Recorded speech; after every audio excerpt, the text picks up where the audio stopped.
আজকের প্রমোতে দেখা গিয়েছে ইন্দ্রনীর চোখে কুসুমের প্রতি রয়েছে কৌতূহল ও চাপ। একটি কঠিন প্রশ্নবোধককে মুহূর্তে অবাক সৃষ্টি করেছে। তার চমকপ্রদ দৃষ্টিতে বোঝা যায় কুসুম কোনো দায়িত্ব বা সিদ্ধান্ত এখন শান্তভাবে নেবে না। অতীত ভুলগুলো ভুল বুঝে সে নিজেকে প্রতিষ্ঠা করতে প্রস্তুত হয়ে মরিয়া। তবে প্রমোদের সম্পত্তি দেখা গিয়েছে মানসিক উত্তেজনা। ইন্দ্রনীর প্রশ্ন ঢেলে সাজানোর দৃশ্য কুসুম মানসিক টানাপোড়েনের মাঝেই আছে, যা দর্শকদের মধ্যে উত্তেজনা তৈরি করে।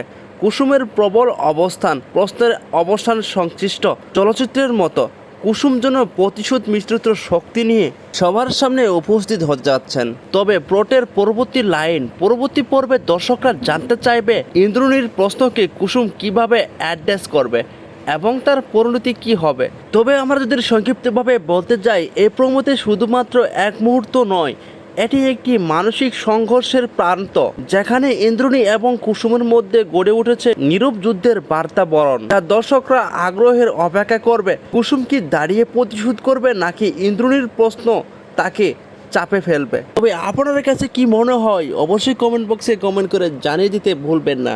আর পরবর্তী আপডেট সবার আগে জানতে হলে এখনই চ্যানেলটি সাবস্ক্রাইব করে একটি লাইক করে পাশেই থাকুন।